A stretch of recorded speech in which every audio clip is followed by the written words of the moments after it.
பெற்ற தாய் சிறுகதை. ஆசிரியர் அஷயம் அவர்கள். அவளோ கிழவி. தொண்டு கிளம் என்றால் தொண்டு கிளம். உடல் ஒட்டி சதை சுருங்கி போயிருந்தாள். அவளுக்கு ஒரே பிள்ளை. ஒரே பிள்ளை என்றால் எந்த தாய்க்கும் அன்பு அதிகம் இருப்பது இயல்புதானே.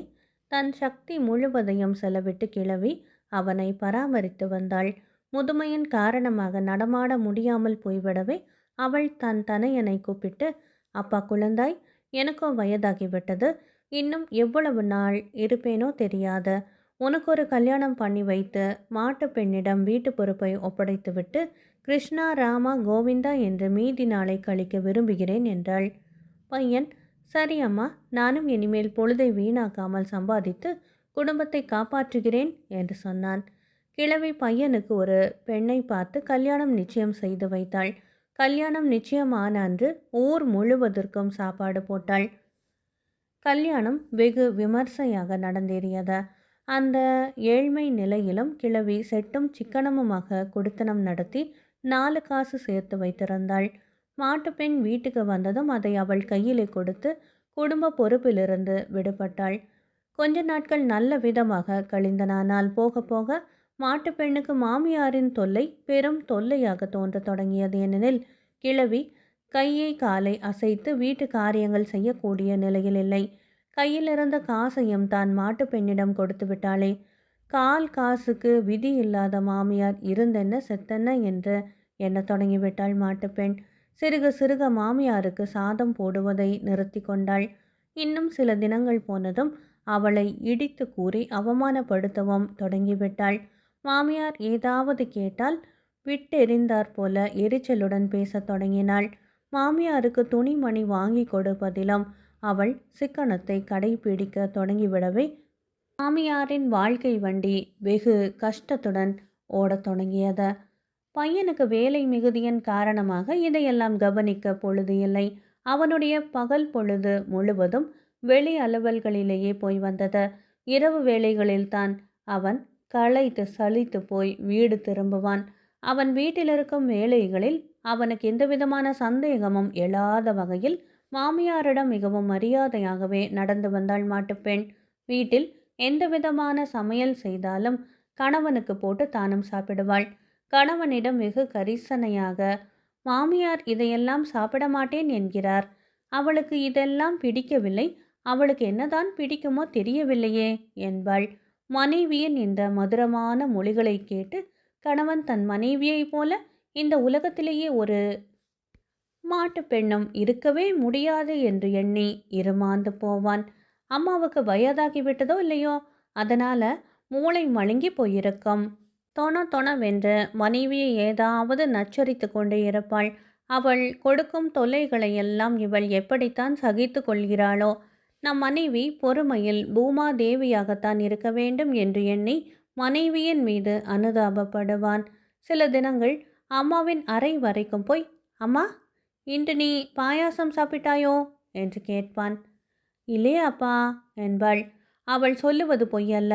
வீட்டிலே என்ன சமையல் நடக்கிறது, என்ன நடக்கவில்லை என்பதெல்லாம் அவளுக்கு ஏதாவது தெரிந்து இருந்தால்தானே. மாமியாரை பற்றி மாட்டுப்பெண் இந்த மாதிரியாக பல கோள்கள் சொல்லுவாள். ஆனால் மேலுக்கு பாவம், அவளுக்கும் தான் வயசாயிடுத்தோ இல்லையோ, ஏதும் சொல்லி கேட்டு வைக்காதீர்கள் என்று குழந்தையும் கிள்ளி தொட்டிலையும் ஆட்டி வைக்கும் கதை போலதான் சொல்லி வைப்பாள். இப்படியே நாட்கள் ஓடின. கிழவி சாகும் தருவாய்க்கு வந்துவிட்டாள். பையனும் அலுத்து சலித்து போய்விட்டான். ஒரு நாள் தூங்க போகும் பொழுது, அம்மா, உனக்கு ஏதாவது தின்ன வேண்டும் என்று ஆசையாக இருந்தால் சொல்லு, அவளை செய்து தர சொல்லுகிறேன் என்றான். கிழவிக்கு சிறிது நம்பிக்கை உதயமாயிற்று. சரியப்பா என்று சொல்லி தலையாட்டி வைத்தாள்.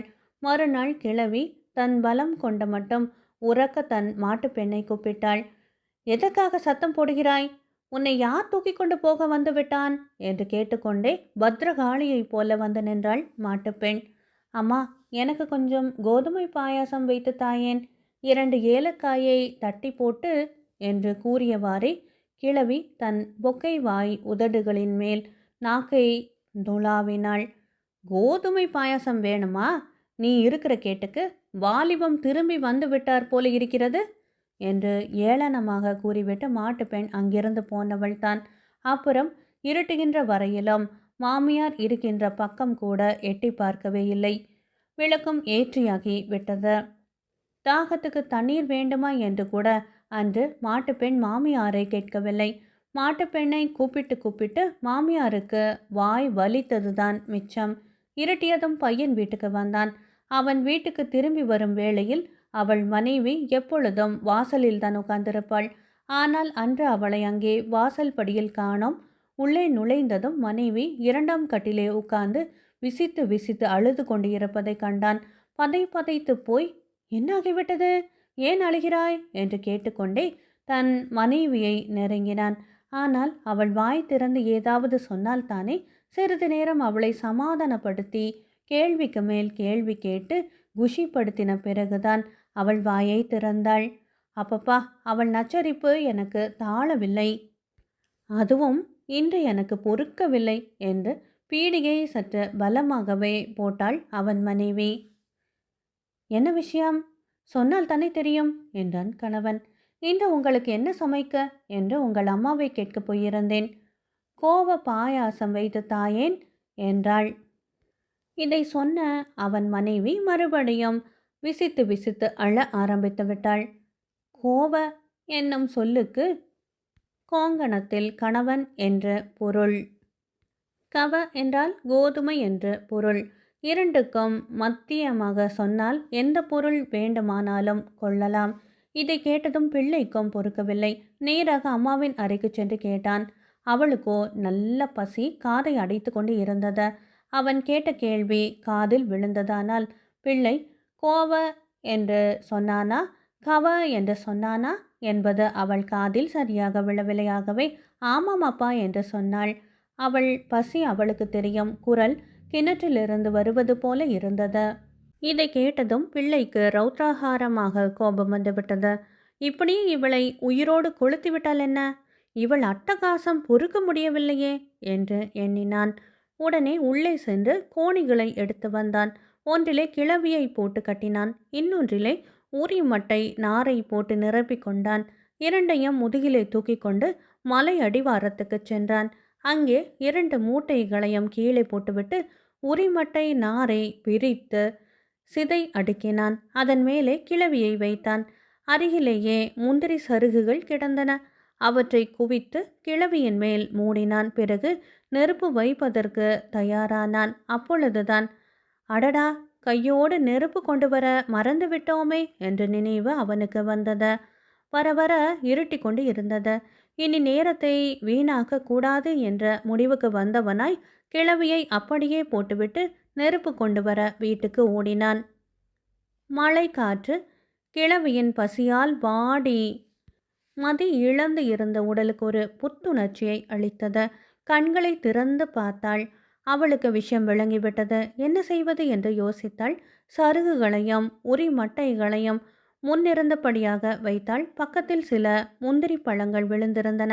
அதை தின்று களைப்பு தீர்த்து கொண்டு இன்னொரு மரத்தின் மறைவிலேயே போய் மறைந்து உட்கார்ந்து கொண்டாள்.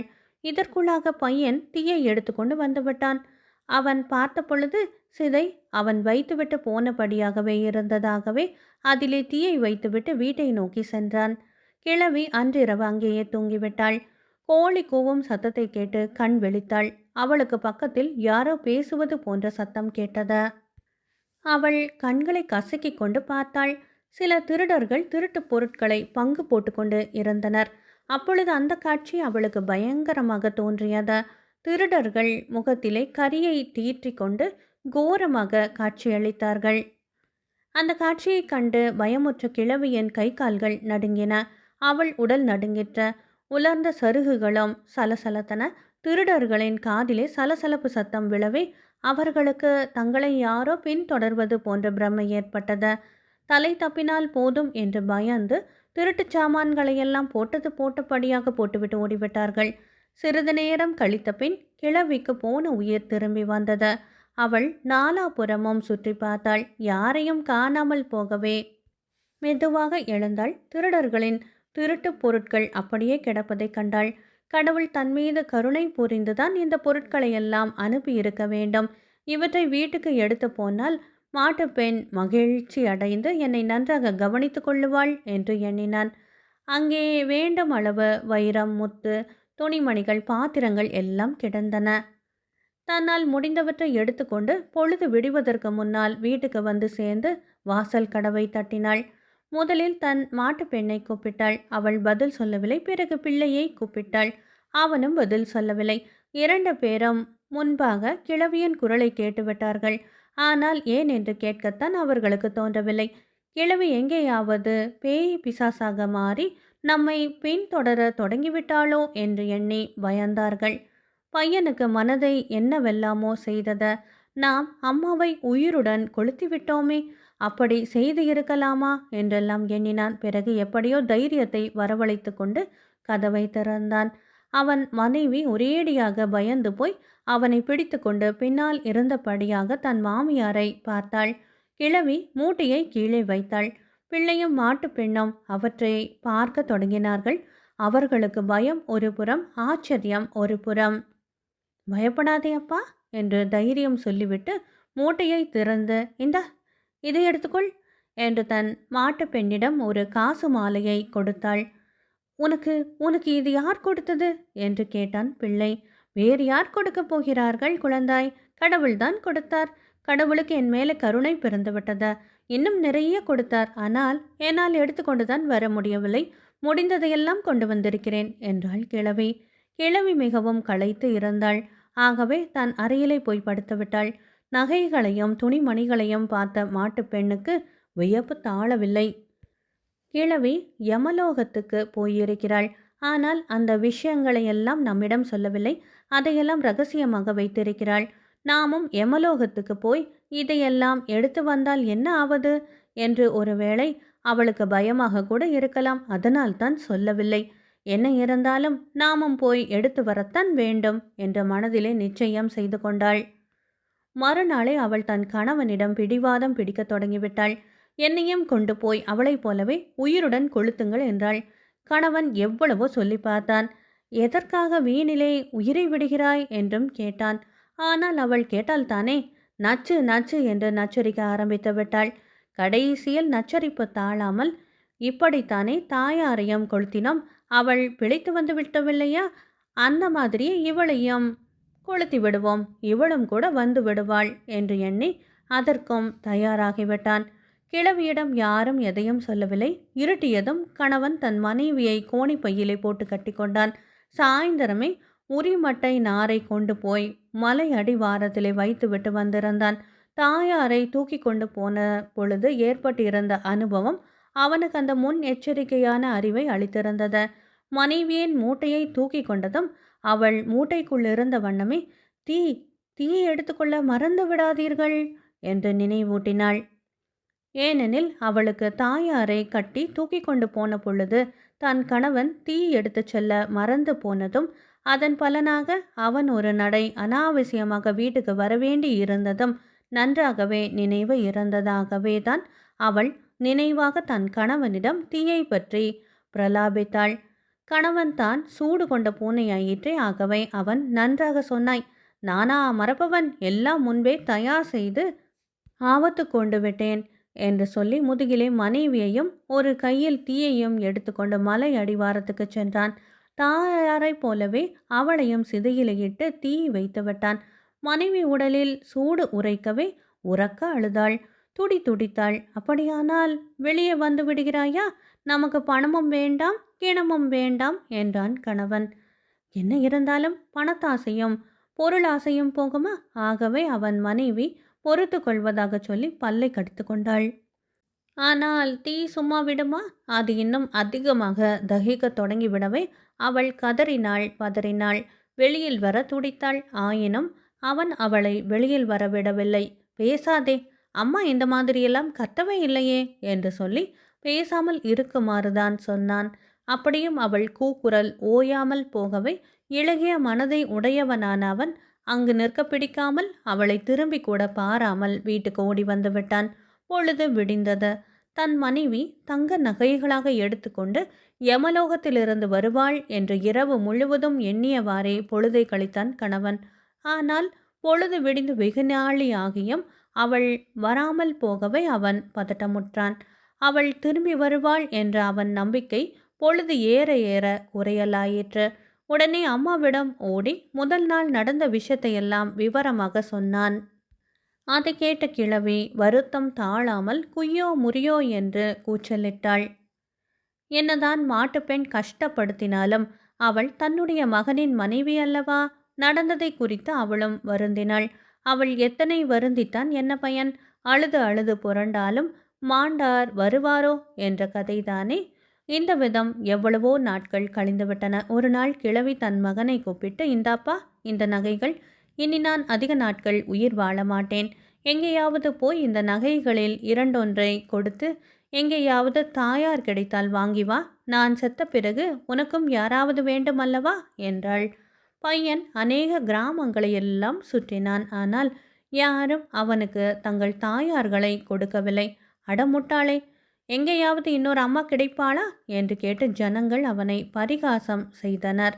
அவன் வீட்டுக்கு திரும்பி வந்தான். கிழவி, அட, அம்மா கிடைக்கவில்லை என்றால் அதற்காக வெறும் கையுடன் வரலாமா? ஒரு மனைவியை கல்யாணம் செய்து கொண்டாவது வரக்கூடாதா என்று கேட்டாள். பையன் மனைவி தேட தொடங்கியிருக்கிறான் என்பதை அறிந்த ஜனங்கள், இதோ பார் அப்பா, இவள் என் பெண், இவள் என் தங்கை, இவளை கல்யாணம் செய்து கொள் என்று சூழ்ந்து கொண்டு படையெடுக்க தொடங்கிவிட்டார்கள். பையனின் நிலை கரும்பு தோட்டத்துக்குள்ளே சிக்கி கொண்ட நரியின் நிலையை ஒத்ததாகிவிட்டது. அவன் வீட்டுக்கு வந்து தாயாரிடம் எல்லாவற்றையும் சொன்னான். பார்த்தாயா, மனைவிகள் எத்தனை பேர் வேண்டுமானாலும் கிடைப்பார்கள், ஆனால் தாயார்தான் கிடைக்க மாட்டாள். இப்பொழுதாவது தெரிந்து கொள் என்று உபதேசம் செய்தாள் தாயார். பையனுக்கு இப்பொழுதுதான் தாயின் மகிமை தெரிந்தது. அவன் தாயாரின் காலடிகளிலே விழுந்து பணிந்து மன்னிப்பு கேட்டான். அதே சமயம் வாசலில் ஒரு வண்டி வந்து நின்றது. தாயாரும் தனையனும் ஆச்சரியத்துடன் அதை பார்த்தனர். அதிலிருந்து இறங்கிய மாட்டுப்பெண் ஓடோடி வந்து மாமியாரின் கால்களில் விழுந்து, அம்மா, என்னை மன்னிக்க வேண்டும். தங்களுக்கு தீங்கு இழைக்க நினைத்ததற்கு தகுந்த தண்டனை கிடைத்துவிட்டது. என்னை சிதையிலே வைத்துவிட்டு உங்கள் பிள்ளை வீட்டுக்கு வந்ததும் தீயின் சூடு தாங்காமல் நான் சிதையை தள்ளி கொண்டு எழுந்துவிட்டேன். உடம்பு முழுவதும் தீ சுட்ட புண்ணாகிவிடவே அதை ஆற்றி கொண்டு வரலாம் என்று பிறந்த வீட்டுக்கு போய்விட்டேன். இனிமேல் இப்படியெல்லாம் நடக்கவே மாட்டேன் என்று விவரத்தை எல்லாம் சொன்னாள். மாமியார் அவளை மன்னித்து மறுபடியும் தன் மாட்டு பெண்ணாக ஏற்றுக்கொண்டாள். அப்புறம் மூவரும் வெகு காலம் சுகமாகவும் ஆனந்தமாகவும் வாழ்ந்தனர். இது ஒரு கோங்கணத்து நாடோடி கதை. அன்பானவர்களே, அஷயம் அவர்கள் எழுதிய பெற்ற தாய் சிறுகதை நிறைவு பெற்றது. நன்றி.